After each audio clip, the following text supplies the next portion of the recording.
Bueno, ahora sí, muchas gracias a todos por acompañarnos.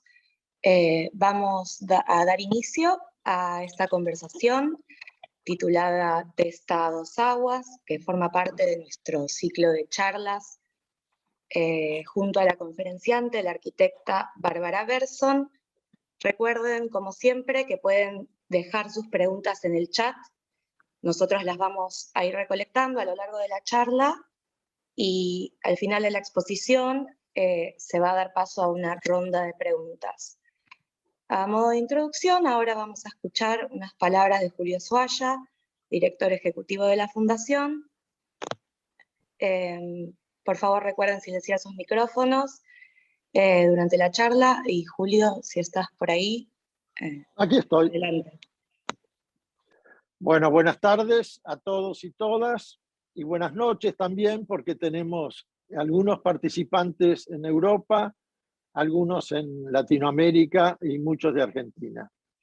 Nos acompaña Teresa Bortagaray de Testa, que es presidenta de la Fundación, su hija Joaquina, y también Julia Laspiur, que es miembro del board de la Fundación. La Fundación está afortunadamente cumpliendo sus objetivos de promover y difundir y preservar la obra de Clorindo. Hemos avanzado mucho en todo lo que es el centro de documentación. Hay más de 15.000 ingresos entre archivos y archivos que comprenden cartas, documentos, notas de prensa, fotografías, slides, y la biblioteca con todo el material tanto de catálogos de muestras como de textos o publicaciones referidas a Clorindo. Agradecemos a las empresas que han visto, que son las que nos están acompañando y apoyando. También les recordamos que en estos momentos hay una muestra en la Galería Jorge Mara Larouche, en la calle Paraná y Santa Fe, donde está haciendo un homenaje a la Galería Bonino, aquella galería de los años 50 y 60 que tanto hizo por la promoción del arte argentino, donde está obras del Grupo de los Cinco, llamado Grupo de los Cinco, integrado por Sara Grillo, Fernández Muro, Sakai, Ocampo y Testa. Y también les anunciamos que el 6 de mayo próximo va a inaugurar en la Universidad Católica de La Plata de Arquitectura una muestra individual con obras de Clorindo. Bueno, nada más, agradecerle la participación y los dejo con el arquitecto Juan Carlos Fontana, que es miembro del estudio Clorindo Testa y lo acompañó a Clorindo muchísimos años trabajando en conjunto. Adelante, Juan Carlos. Estamos muy contentos de poder continuar con este ciclo de acercamiento al Testa Arquitecto, que con Oscar y Lorenti bautizamos y tratamos de que se mantenga este criterio, que este semestre lo vamos a mitad de semestre seguramente vamos a cambiar ya el rumbo, pero es una mirada, otra mirada, una mirada fresca sobre Testa Arquitecto, e incluso con nuevas miradas. Pueden ser arquitectos jóvenes o no tan jóvenes, y han pasado por acá cátedras de la universidad y distintos arquitectos. Hoy tenemos muchísima alegría de tenerla a Bárbara Berson acá con nosotros, que es arquitecta en el 2008, tiene la virtud, digo yo con mucho respeto, de tener su propio estudio y seguir su rumbo desde su propia personalidad. Es muy activa, se recibió en la FADU UBA en el 2008, perdón, el 2008, y participa activamente en diferentes concursos, entre ellos ha tenido un premio en la Casa Sustentable, muy importante, y a su vez participa activamente en la profesión del Consejo Profesional de Arquitectura, como también en la Sociedad Central de Arquitectos. Así que bueno, Bárbara, creo que te dejo con la charla que vos nos tenés planteada, que me intriga, y que además hay algo muy importante, que también ganaste esa beca del Fondo Nacional de las Artes, que es sobre arquitectura vernácula, y me parece que está muy relacionada con la charla, así que estoy muy ansioso de escucharte. Bueno, muchas gracias Juan, Julio, gracias por la presentación. La verdad que para mí es un honor estar en esta charla. Bueno, Clorindo es un personaje muy querido para mí, tuve varios puntos de contacto con él, pero sobre todo desde la admiración profesional, así que es un gran honor que me hayan invitado para homenajearlo. Así que estoy muy agradecida con ustedes, con toda la fundación y la gente que apoya a todo el trabajo de la fundación, que sé que es mucho y es enorme. Así que si les parece puedo arrancar con la charla, que es un poco esto que contaba Juan, de una mirada como hacia este tipo de arquitectura vernácula, que yo gané hace un tiempo esta beca del Fondo Nacional de las Artes, que me llevó a entender como la arquitectura desde otra mirada, ¿no? Entender como las prácticas, las lógicas, estas empíricas que se iban dando a lo largo del tiempo y que se iban mejorando. Voy a compartir pantalla, a ver, me cuentan si está bien.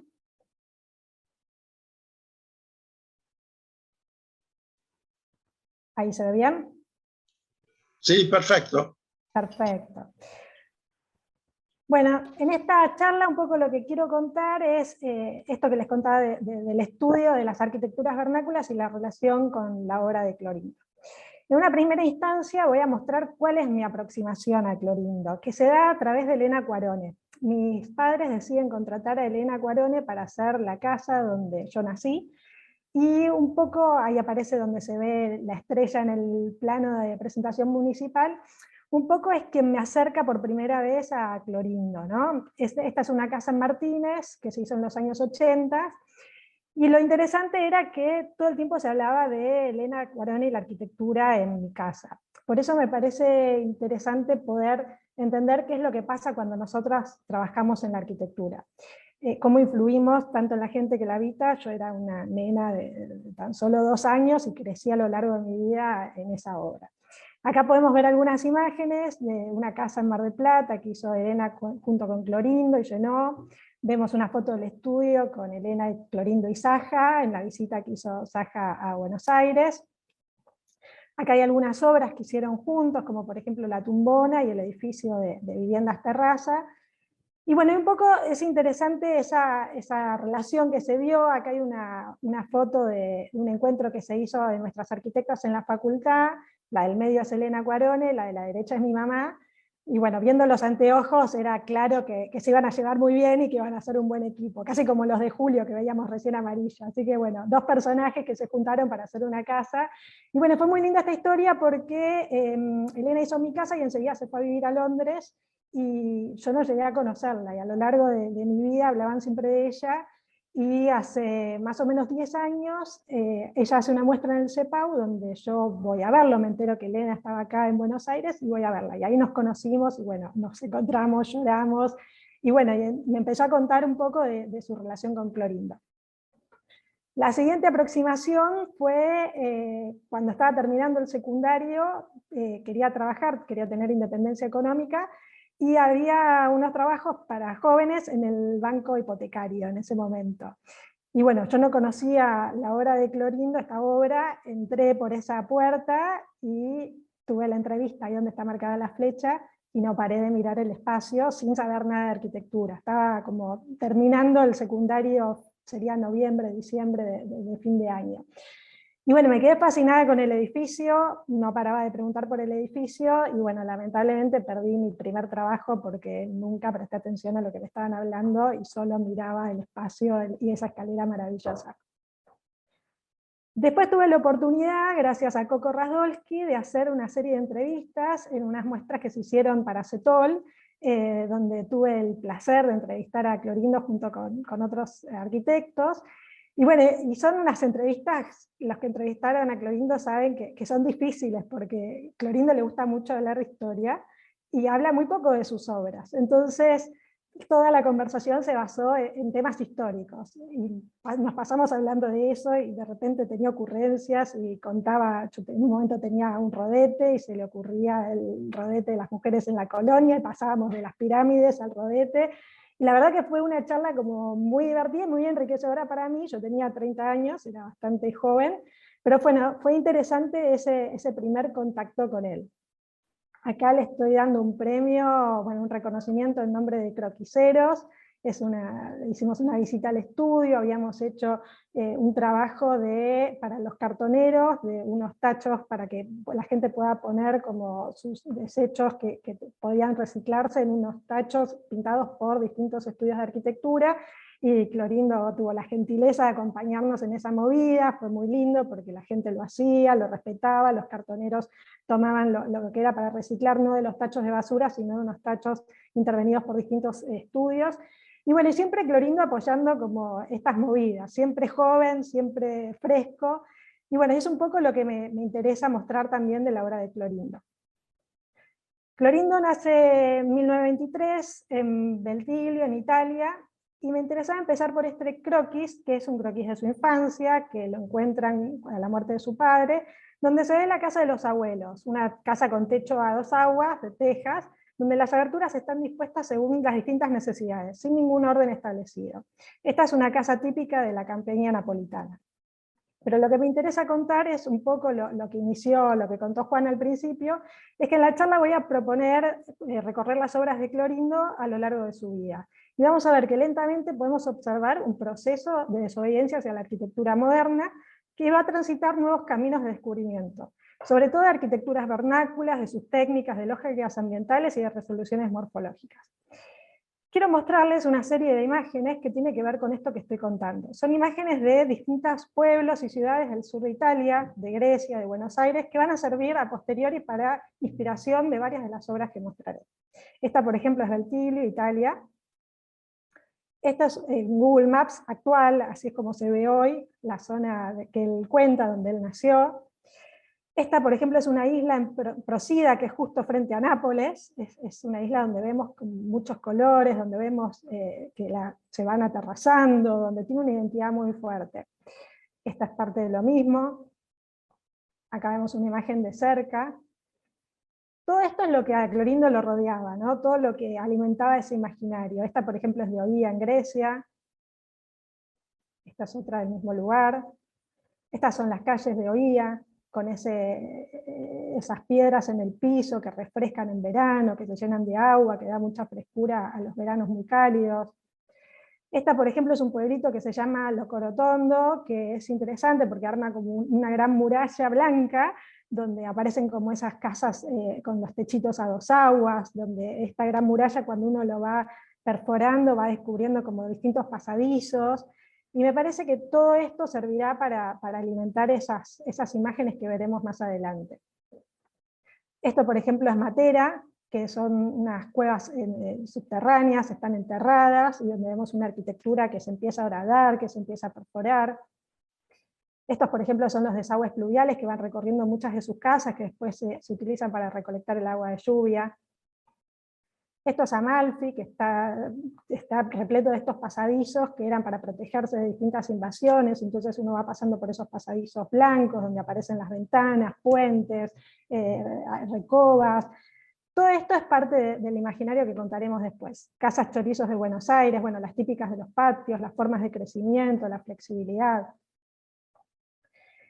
Y un poco contar que voy a valerme de la obra artística para transitar el camino de transformación arquitectónica, donde vamos a ver que van a aparecer transiciones que nos llevan por ciertas preocupaciones que se mantienen a lo largo de la vida y otras que van mutando. Entonces vamos a separarlo en un primer periodo de 1951 a 1957 que se llama Lugares y Objetos, que empieza con su viaje a Europa cuando vuelve convertido en pintor. Clorindo cuando se fue no era pintor, después de este viaje vuelve como pintor fascinado por las pinturas de Paul Klee de los futuristas. Pinta una serie de óleos donde se ven puentes, máquinas excavadoras, andenes, elementos industriales, mucho de lo que los futuristas nos mostraban. Me interesa mostrar el pabellón suizo de Le Corbusier, un poco quiero mostrar en cada época qué era lo que estaba sucediendo a nivel internacional y cuáles eran las influencias, qué estaba sucediendo alrededor del mundo, qué estaba viviendo, porque Clorindo vamos a ver que es un hombre de su época, pero también atemporal. Entonces vamos a ver ciertas cosas que van mutando y ciertas cosas que se mantienen permanentes. El edificio de la Asociación de Hilanderos de la India, acá en Latinoamérica ya empezaba el Ministerio de Educación de Río de Janeiro, la Biblioteca Central de la UNAM, Y acá vemos el primer edificio, que es un edificio que gana por concurso de 1951, que es la Cámara de Comercio, donde vemos que muchos de los elementos de los cuales hablaba Le Corbusier, de la fachada libre, la ventana corrida, la recoba en doble altura, que permite ver las columnas exentas, la planta libre, la terraza accesible.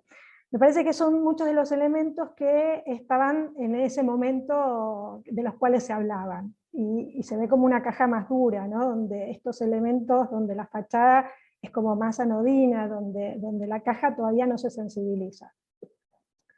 Acá vemos la Casa de Gobierno y Ministerios del Centro Cívico de Santa Rosa, de La Pampa, donde vemos una cierta sensibilización, ¿no? Que tiene que ver con el entorno, con los parasoles, con cómo se implanta en el terreno, cómo mira hacia el norte, pero sobre todo la sensibilidad que se da hacia el clima.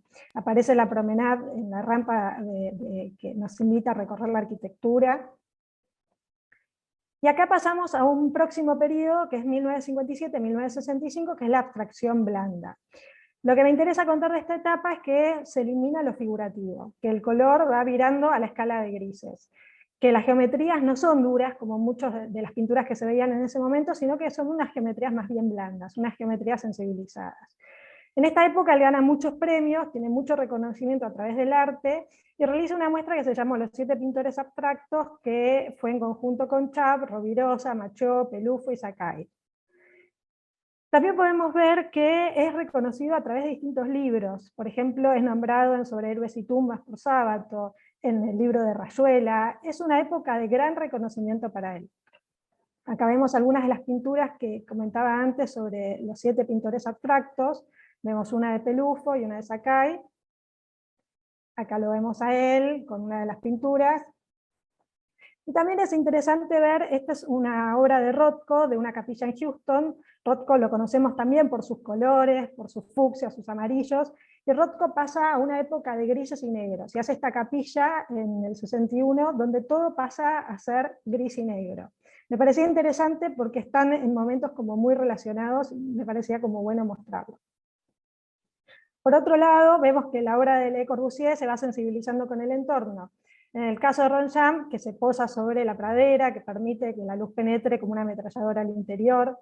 La planta comienza a ser una obra plástica en sí misma, cuando vemos, por ejemplo, acá, la planta, vemos como un hecho artístico, como un hecho plástico. En el caso de la India, lo interesante es que el clima empieza a ingresar al interior del edificio, ¿no? Empieza a penetrarlo como un arpa. Entonces los parasoles pasan a ser esculturas y los semicubiertos recolectan el agua de lluvia. Lo interesante de esta época es que comienza a hablarse de una arquitectura de transición. Acá vemos la planta de la India también, como con sus formas plásticas. En Latinoamérica también están sucediendo ciertos movimientos, como por ejemplo el MASP de Lina Bobardi en San Pablo, que está posada sobre 4 patas y se levanta. Lo interesante del MASP es que va a sentar un precedente en la potencia de las ideas para Latinoamérica, que lo que va a hacer, además de cumplir su rol de museo, es cumplir el rol de plaza. O sea, este edificio se levanta y la plaza pasa a ser un lugar público, un lugar para el disfrute de los habitantes de San Pablo. Vamos a ver muchísimas muestras que al día de hoy, o manifestaciones, suceden en esa planta baja. Después me interesa mostrar esta obra, que son los panteones subterráneos del cementerio de Chacarita, donde acompaña a Itala Fulvia en el proyecto del Panteón, que es un proyecto muy ambicioso, porque el edificio está todo enterrado, son varias hectáreas de donde se intervienen, donde el hormigón está martelinado, existen galerías, jardines, muros con esculturas que empiezan a proyectarse en el paisaje. Justamente lo interesante de esto es que es una arquitectura, y es una arquitectura funcional, y además es una arquitectura que hace paisaje. Ahí vemos semicubiertos, parasoles, escaleras, mucho de lo que después será parte de su idioma, ¿no? De su lenguaje.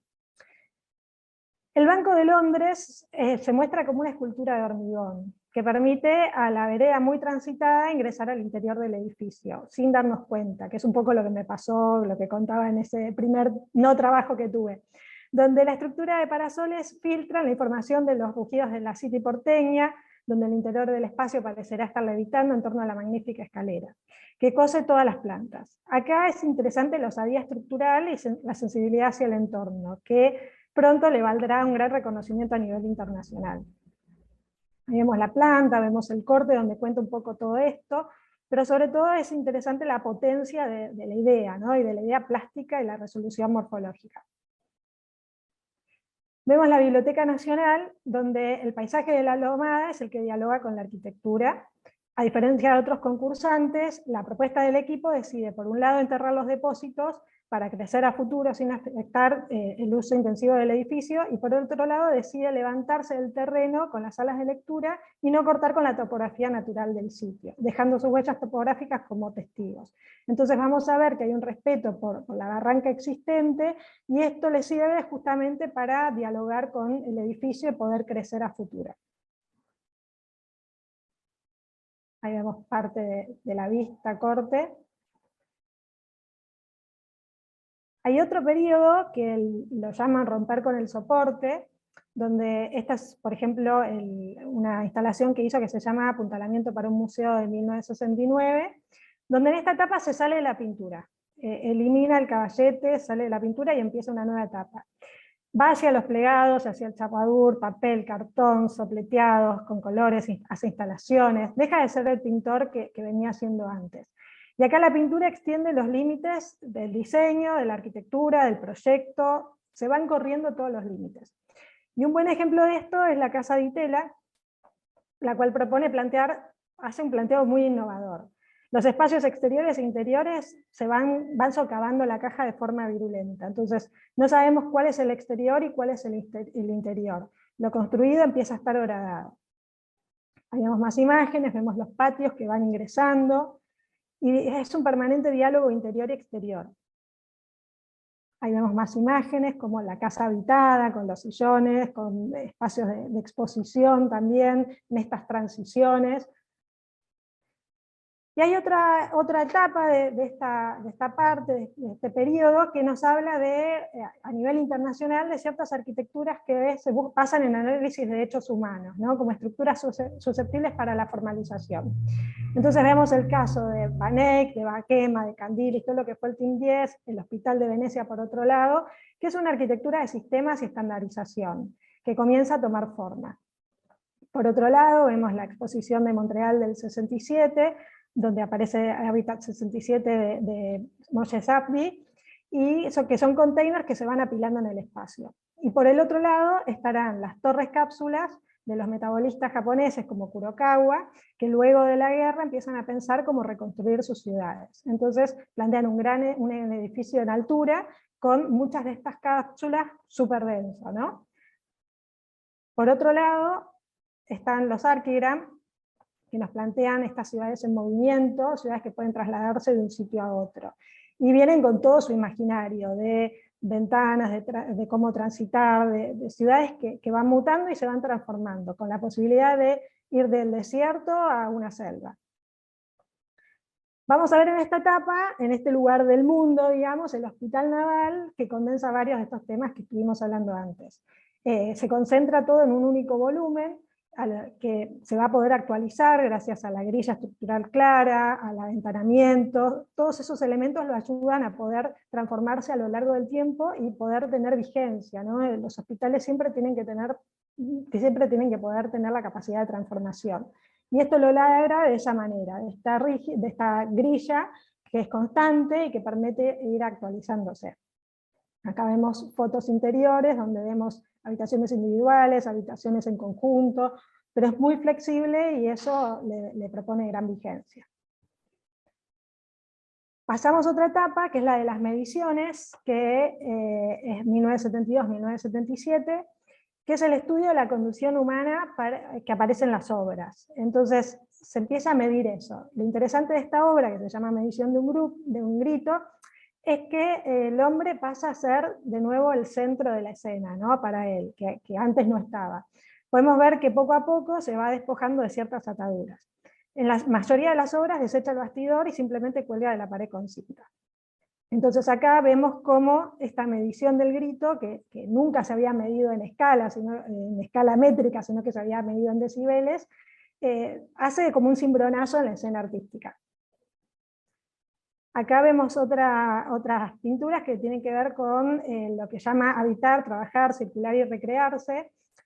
Es interesante que pone en tela de juicio un poco la ciudad que proponía Le Corbusier, tiene una charla con Ernesto Nathan Rogers, y le plantea como qué tipo de ciudad está imaginando, quién es el que la habita, cómo son los lugares de encuentro y demás. Entonces cuenta en una entrevista la historia de un chico que aparece en uno de unos folletos que él hizo para la Municipalidad de Avellaneda, y que lo había hecho en el 52, y piensa qué será de la vida de ese chico 20 años después. Entonces, un poco hace la vida de ese chico que creció, donde está en pareja, duerme en un cuarto minúsculo, sin ventanas, cuando va al baño, cuando cocina, etc. Pero bueno, un poco lo que hace es poner en jaque como la crisis social, la económica, la política, que todas estas ciudades están planteando. Por un lado, es interesante que reconoce que es difícil cambiar el mundo desde la arquitectura, ¿no? Desde un estudio de arquitectura. Él plantea que la política tiene que poner cartas en el asunto, que la arquitectura es muy poco lo que puede cambiar, que tiene que interceder la política en eso. Y bueno, presiona para que eso suceda. Acá podemos ver el edificio de terrazas que había mostrado antes, que hace con Elena Cuarone, donde nos muestra una reflexión sobre las posibilidades del habitar en una ciudad densa como la nuestra. El terreno es muy profundo y angosto. Entonces propone un artefacto en la fachada que sirve como fuelle entre el ruido de la calle y el interior apacible que quieren lograr en las viviendas. Cuando vemos las dimensiones de estas terrazas, vemos que son muchísimo más grandes a las de los edificios vecinos. Ahí en la foto de la izquierda se ve. Y lo bueno que tiene esto es que propone un mejor habitar, ¿no? Un poco esto de lo que hablaba antes, de poner en crisis en cómo habitamos, acá justamente lo hace a través de este contacto con la naturaleza. Incluso tienen unos espejos de agua que permiten refrescarse los días de calor. Ahí se ven las imágenes, se ven las terrazas que se van como alternando, y los espejos de agua y los canteros llenos de vegetación. Acá hay un nuevo periodo, que es el de 1977-1985, que es el diálogo con la historia. Acá vemos la peste en Cepaloni, vemos el castillo ese que mostraba al principio en las fotos primeras, donde hablaba de la arquitectura vernácula, y lo que vemos acá con la peste, un poco nos viene a traer el encuentro del arquitecto con la historia. El deterioro de las ciudades, la contaminación, la necesidad de reutilizar edificios existentes para darles una nueva vida. Es un contexto de crisis del petróleo, de repensar las ciudades. Acá se ven las imágenes de él con la muestra. Acá hay imágenes de lo que estaba sucediendo con el petróleo. Y un poco lo interesante es que adelanta los que van a ser los problemas ecológicos, ¿no? Se pone como un pie adelante a lo que estaba sucediendo con el resto. La historia va a ser redescubierta en esta época, nos va a proporcionar un lenguaje que va a ser medio para que la arquitectura recupere el lugar de lo público, que la abstracción había dejado. Entonces, la complejidad de la historia va a proporcionar un material nuevo para la liberación estética. La dualidad entre la tradición y la innovación, el orden y la fragmentación, van a ser parte de este repertorio contradictorio. Acá vemos la plaza de Charles Moore que hace en Nueva Orleans, que es una obra paradigmática de esta expresión, donde nos muestra el diálogo de diferentes elementos arquitectónicos en un espacio público integrado. Acá vemos una imagen de los patios de lo que va a ser el Centro Cultural Recoleta, donde lo vemos a Testa, Benedict y Bedel. Y acá van a intervenir este convento, lo van a intervenir de una forma diferente. Van a trabajar sobre los patios, van a incorporar elementos metálicos para diferenciar lo nuevo de lo viejo. Van a hacer una serie de intervenciones que serán lo que después se convierta en el famoso Centro Cultural Recoleta. Acá vemos unas imágenes posteriori donde están los tres, se vuelven a encontrar con los planos. Acá vemos imágenes de los patios y las intervenciones. Acá hay más donde empiezan a aparecer escalinatas, nuevas recobas, escaleras, nuevos elementos van copando todo este edificio histórico que estaba en desuso, ¿no? Y después aparece el Buenos Aires Design, que va a terminar de completar este círculo donde se va a revalorizar todo un fragmento de ciudad, ¿no? En diálogo con el parque que lo preside. donde el color pasa a ser determinante y le da identidad al conjunto. Nos hace acordar mucho esa imagen que veíamos de Procida, de esa islita que queda frente a Nápoles, donde el color, las ventanas, las recobas, las galerías, empiezan a dotar de identidad a todo este lugar. Acá vemos una imagen de la entrada, de la escalera rampada.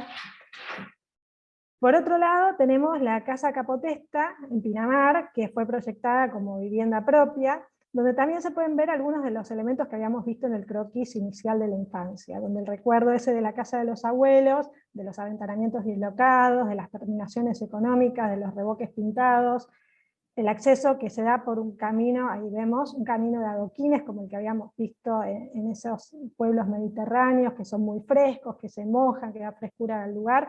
Todo ese repertorio empiezan a aparecer también en estos lugares, las ventanas como recuadradas. Lo que podemos ver es que el interior también es distinto, ¿no? Parece un espacio público, vemos esas escalinatas que no sabemos si es un sillón o es una plaza. Lo mismo con la iluminación, parece un alumbrado público. Entonces empieza a dislocar y empieza a poner como en jaque lo que es un interior de una vivienda. Acá vemos las plantas, donde vemos que la casa se va aterrazando, que va generando mejores visuales hacia lo que es el mar, y nos permite ir escalándola. Parte de un cubo y este cubo empieza a tener como distintos elementos que se van adicionando a este cubo principal. Acá vamos a hablar de otra etapa, que es de 1985 a 2004, que lo llamo el paisaje de las bestias, donde en esta etapa podemos ver una serie de imágenes, que son estas bestias, que aparecen tanto en su obra pictórica como en la arquitectura, donde nos recuerda aquella historia que contaba Colón, que había visto 3 sirenas. Bueno, Clorinda recupera estas criaturas mitológicas que nos había traído el mestizaje y las transforma en inspiración. Entonces, aquel gliptodonte que él hablaba de la Biblioteca Nacional, empieza a copar la producción completa. Se empiezan a desparramar sobre el terreno y se convierten en parte del mismo. Acá vamos a ver una serie de obras que tienen que ver con un periodo que sucede a nivel internacional, que se llama desconstructivismo, donde aparecen una serie de obras fragmentadas, donde el proceso de diseño no es lineal, donde las morfologías pertenecen a las no euclidianas, y son impredecibles. Acá, por ejemplo, vemos The Peak, que hizo Zaha para Hong Kong, vemos la cubierta que hizo Himmelblau. Me parece que el bañado de la perla se antecede un poco a todo lo que sucedió después, ¿no? Vemos este balneario que se acuesta, que va a trabajar como fuelle entre la playa y la ciudad, que actúa como nexo entre las personas y la naturaleza, donde las ondulaciones del edificio permiten que se pueda ingresar en distintos puntos, donde aparecen terrazas al aire libre, donde se hace un basamento para la playa que arma un telón de fondo, donde se encuentran los bañistas, las terrazas accesibles, los locales a modo de cavernas interactúan con la dinámica del verano. El recurso para la toma del terreno es tan distinto al planteado por el Hotel Provincial que sorprende, el hotel que hizo Bustillo, el Hotel y Casino. Entonces es una toma del terreno completamente diferente. Acá vemos más imágenes de la relación con el sitio. Acá vemos un corte y vemos esos aterrazamientos, esas cavernas, esos locales enterrados. Y acá vamos a mostrar en la Universidad del Salvador, el auditorio y biblioteca, que también es paradigmático. ¿Por qué? Porque el edificio pasa a mimetizarse con el paisaje. La lomada verde nos invita a recorrerla, acá se ve, ahí se ve, a disfrutar de las vistas, y sus cubiertas de chapa lo que hacen es plegarse en el paisaje de la Pampa. Hay algo novedoso acá, que es el auditorio, que se va a abrir como una gran boca y nos va a permitir que se pueda engullir el paisaje, ¿no? Es como nos permite trabajar entre el interior y el exterior, algo que no es habitual en este tipo de programas. Entonces podemos abrir la parte de atrás del escenario y poder disfrutar de lo que pasa en el exterior. Hay otra obra que quiero mostrar, que es la Biblioteca del Palacio Legislativo para La Pampa, que se posa como un cascarudo sobre el paisaje, ¿no? En este edificio lo que me llamó la atención es la particular sensibilidad hacia el clima, hacia los factores climáticos. Entonces vemos que el edificio orienta su cara principal al norte, que los muros presentan horadaciones distintas hacia una cara que otra, y que se encuentran cubiertos por parasoles también distintos. Hacia esta cara, que es la norte, vamos a ver todo lo que son elementos como más horizontales, y hacia la otra vamos a ver elementos en forma de L. Después tenemos la forma de la cubierta, que cada una termina en unos canalones que juntan el agua de lluvia. Acá hay una gárgola, acá hay unos embudos. Y lo que me parece justamente es que el corte del edificio nos empieza a contar un poco eso, ¿no? Se empieza a meter en todo este tema climático que le empieza a dar riqueza al edificio, le empieza a conectar mejor con el sitio.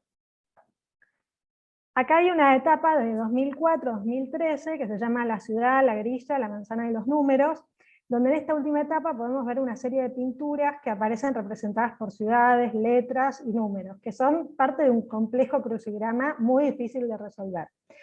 Un poco remiten a las primeras cuadrículas que establecía la ley de Indias, ¿no? Como se formaban las ciudades acá en varios lugares de Latinoamérica, donde estas ciudades a través de la grilla permitían que se extiendan hasta el infinito, ¿no? Y empezaban a armarse estas ciudades y después se convertirán en suburbia, ¿no?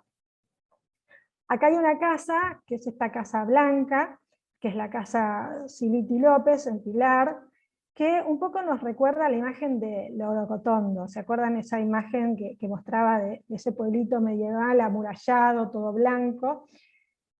Que es un poco esta, que es como una muralla intrincada. Una vez que uno traspasa el interior, vemos en la planta, que mostraba recién, que son una serie de volúmenes que se van conectando. Pero lo interesante es, por un lado, lo que sucede afuera de esta Casa Blanca, y por el otro, la ironía con la que toma un poco la normativa del barrio, donde pedía que todo el exterior sea blanco, y empieza el estudio a transformar todo el interior, llenarlo de colores, ¿no?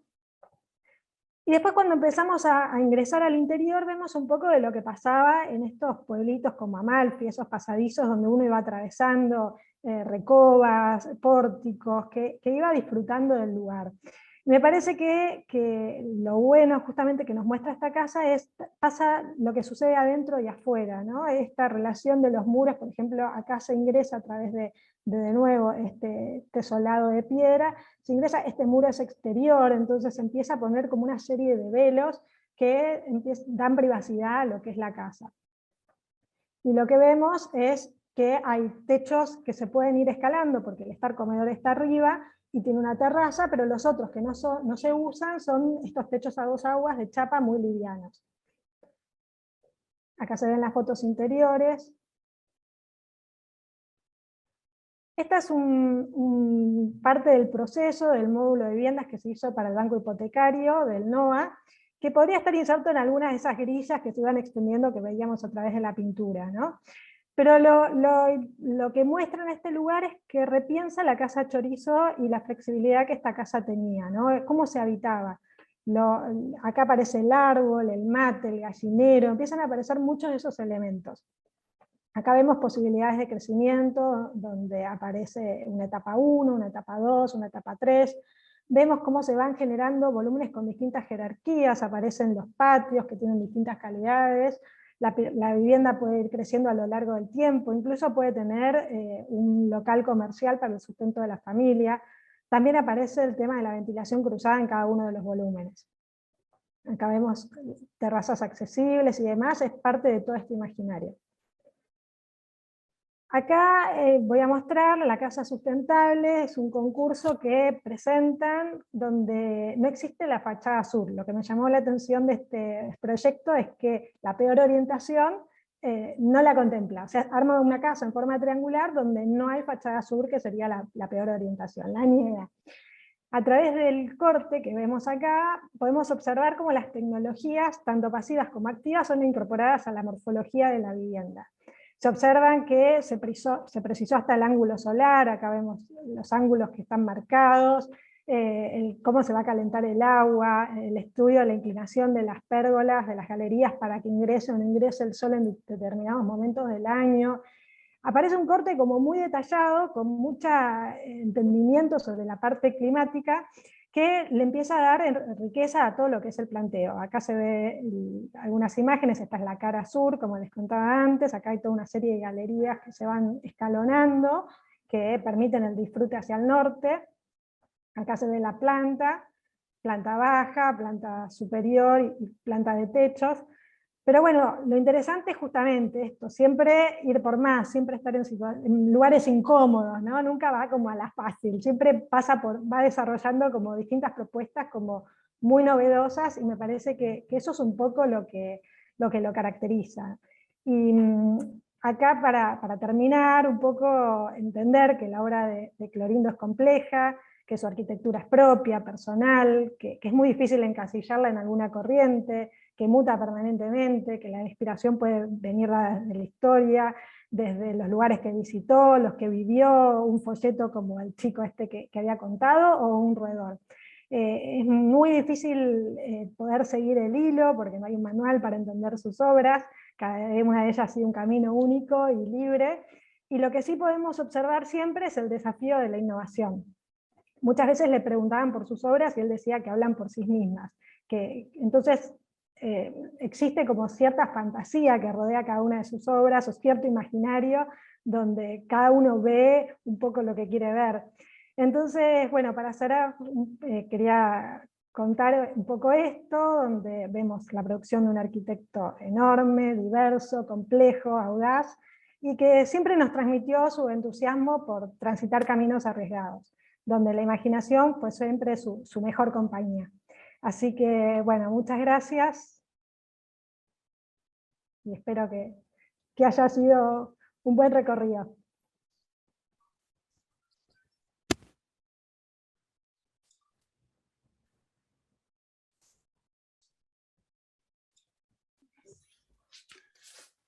Muy bueno, Bárbara. No tengo imagen mía, pero creo que puedo hablar. ¿Se escucha? Sí, sí, te escuchamos.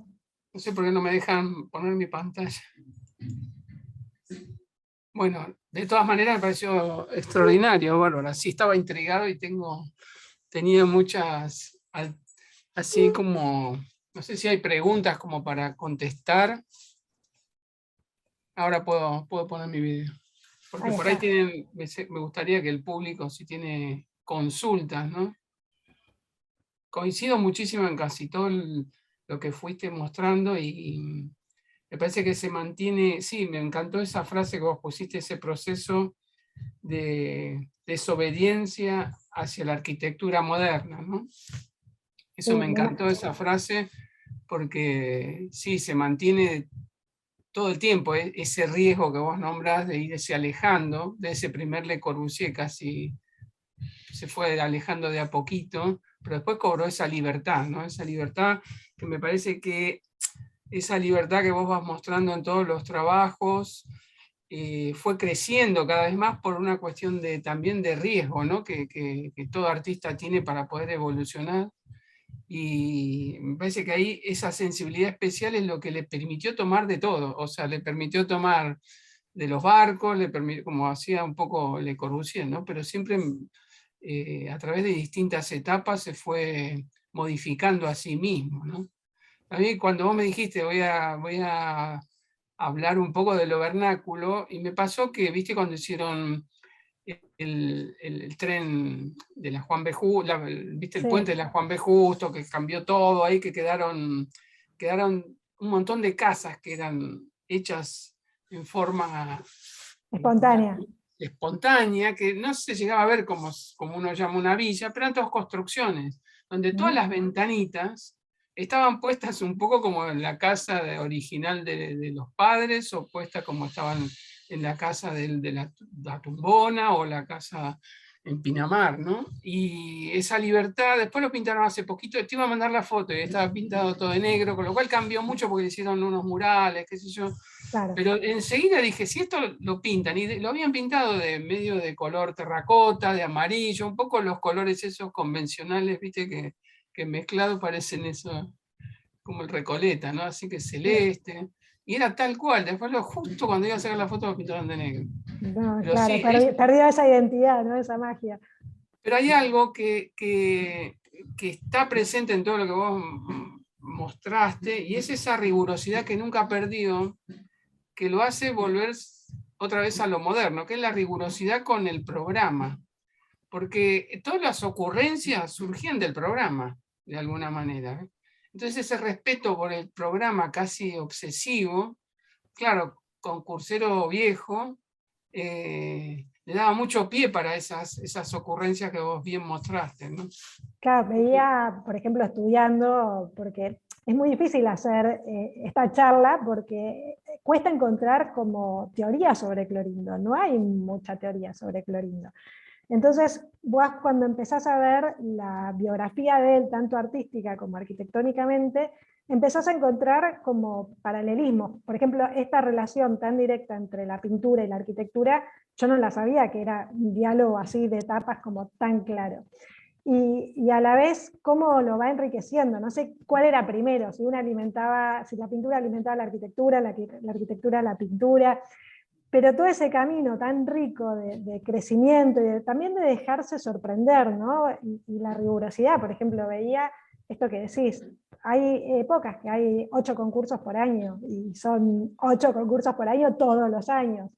Y bueno, tengo entendido de gente que trabajó con él que se conocía el programa al dedillo, todos los metros cuadrados perfectos, sabía cada metro, y es un poco lo que aparece en los planos, siempre está la libertad y los números al costado, que van apoyando esa libertad, donde cada metro está ahí. Y me parece que todo eso nos da como, nos pinta como era él, ¿no? Nos da ese carácter de lo meticuloso y lo libre, y bueno, y ahí está su gran obra.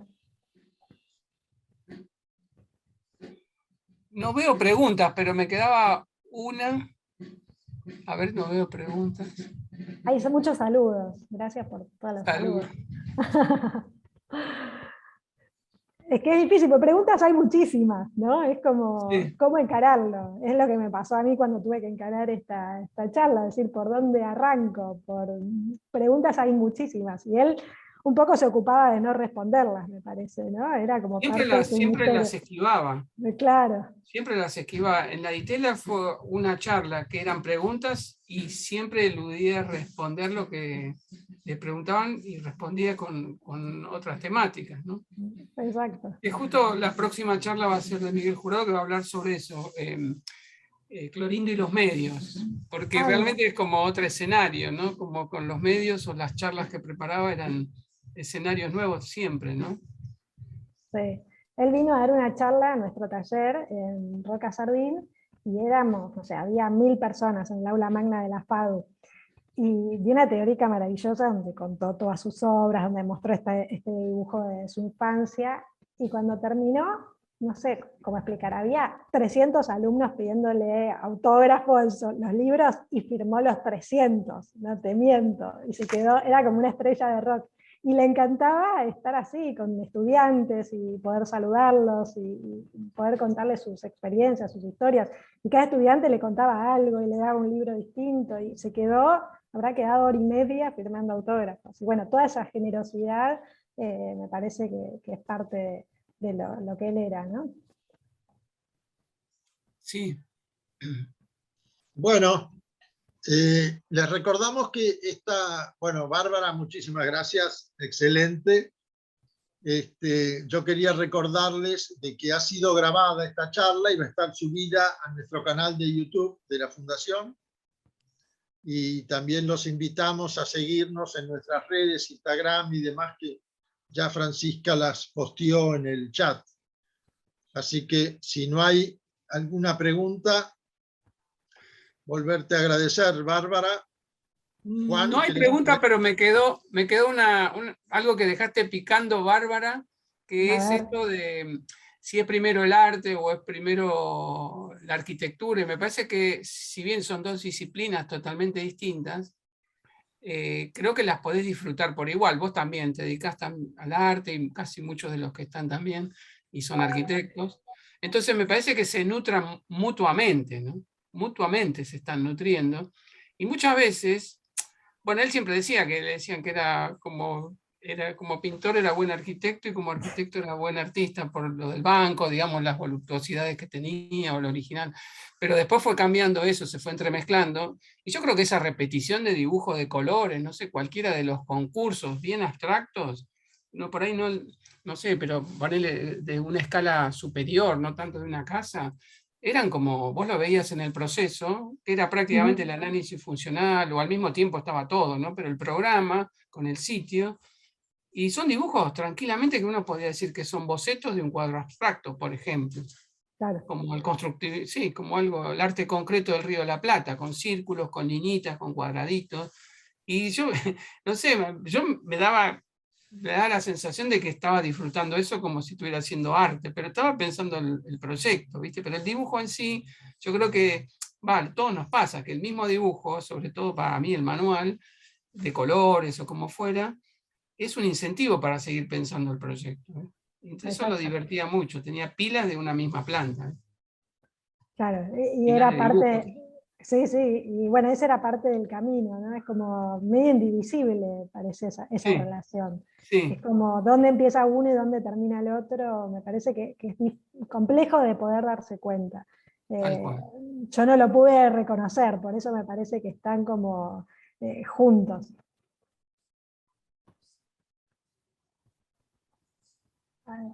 Ahí están escribiendo muchos saludos.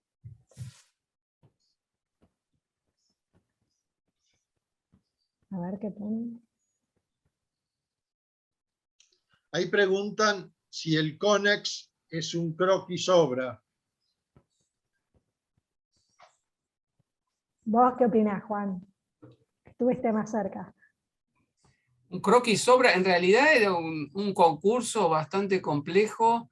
Después el proyecto se empezó a desarrollar una parte porque eran 20.000 metros cuadrados y en realidad puede basarse de la espontaneidad de esa escalera, que es lo único que se construyó, y unos baños, porque después los auditorios fueron reciclados los edificios y eso no lo hicimos nosotros porque se encargó el mismo Conex, pero la escalera y el patio, sí, es puede ser una idea construida, pero eso también hay pilones de dibujos, documentaciones, trabajo con Del Villar, el ingeniero, asesores, etc. Y realmente es brillante como de repente ese patio público cambió bastante el barrio, sin intervenir en el resto de los edificios. Ese patio, incluso con esa puerta que era original, que se puede levantar, cambió toda la zona en definitiva, ¿no? A pesar de que eran construidos semicubiertos, creo que no eran, no sé, no llegan a 100 metros, 200 metros, no sé, nada, semicubiertos, la escalera nada más, menos, sí, y la intervención Nada, del patio, pero digamos que muy no es poco. nada, sí. Pero lo No, croquis interesante no, es que croquis parece no, algo lúdico, ¿no? Parece sí, algo así como de un croquis y atrás de ello hay una disciplina enorme para poder llegar. Esto que decís, que por ahí nosotros no vemos, que hay pila de planos dibujados sobre eso, bueno, es como lo lúdico se transforma en algo real, ¿no? sí, Construible y que toma su impronta en el lugar y que la toma también, porque tan solo con una escalera generó el impacto que generó el edificio.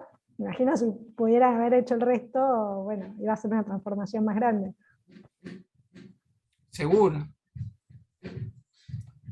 No, Ahí, ahí dice Magda, y esa escalera que tenía que cumplir con el ancho de salida para los espectáculos. Una escalera enorme, sobredimensionada. sí, ya te digo, eran esos metros cuadrados, no mucho más, y que son semicubiertos, que se convirtió en una gran grada. O sea, después el mismo público se apropió y también OCG, ¿no? Que tuvo la idea de transformarlo en un lugar de espectáculo, ¿no? También.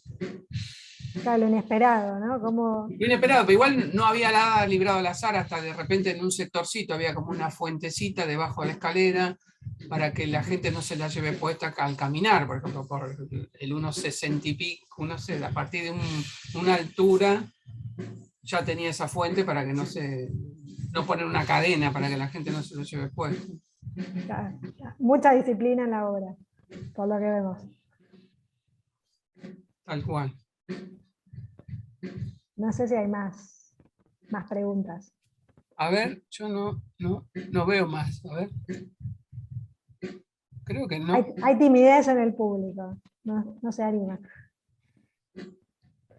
Pero bueno, me parece que por ahí lo interesante de esto es que deja más preguntas que respuestas, ¿no? Es como abrir el juego, abrir una de estas ventanas dislocadas y tratar de acercarse a la obra del estudio desde una de estas ventanas, que hay tantas ventanas como para poder encararlo, para poder abrir, que me parece que ahí hay mucho para seguir hablando, ¿no? Pueden continuar estas charlas perfectamente, que van a tener tema para hablar. Sí, Bárbara, la verdad que te felicito por la presentación muy, muy dinámica, abarcó casi todos los periodos, así que bueno, te vamos a pedir que la vuelvas a... Bueno, va a quedar grabada, pero vas a tener trabajo con esa charla seguro. Bueno, me alegro que haya, bueno, gustado y pintado una forma o una característica de este trabajo de tantos años, ¿no? Con tanto esfuerzo y dedicación. Así Y que te sirvió un poco la beca, ¿no? Porque esa beca creo que estábamos con Varas y con de jurado, me parece. La beca sirvió muchísimo, en realidad era un poco para entender como estas lógicas. Yo trabajo mucho sobre el tema de los factores climáticos aplicados a la arquitectura, ¿no? Y un poco lo que quería ver es estas arquitecturas vernáculas a lo largo de todo el país, que era los sistemas climáticos que cada una de estas adoptaba, que un poco con los aires acondicionados se fue como eliminando la sabiduría, y era reencontrarme con esta sabiduría y poder mostrarla, y cómo actúan, porque son todos sistemas de prueba y error, son todos sistemas empíricos que a lo largo del tiempo se van perfeccionando hasta llegar como al mejor detalle. Y bueno, y era recopilar todos estos ejemplos para después aplicarlo a la arquitectura que hago todos los días, y poder contarlo a otros estudios de arquitectura. Así que sí, sirvió muchísimo, y ya está el catálogo, recorrí todo el país estudiándolas, y bueno, fue súper enriquecedor. Y ya las estoy aplicando. Bueno, además todo eso tiene mucho sentido común, Sí, es todo sentido común. que además eso ocurría en el estudio, ¿no? Porque tenía mucho que ver con el sentido común, a veces la materialidad no es lo mismo el Banco de Londres, con los recursos que había, que algunas de otras obras donde no había recursos, y siempre se terminaba construyendo como bien mostraste, a veces con ladrillo y estructuras de hormigón armado. Sí, la búsqueda de la sensatez, ¿no? En la arquitectura. Claro, porque no había recursos. En el Banco de Londres sí había otros recursos. Claro. Bueno, tenemos para rato, pero la podemos seguir en otra Sí. oportunidad. Porque... Dale. Bueno, Te fue un placer, agradezco muy muchísimo, agradecida. y están las puertas abiertas para todos y todas. Y gracias a los que veo, que muchos conozco, así que un abrazo grande para todos. Yo por mi parte estoy. Muchas gracias Bárbara nuevamente, y gracias a todos los que nos han acompañado. Bueno, será hasta la próxima. Felicitaciones. Gracias. Nos encontramos. Saludos. Chao, chao. Gracias, chao.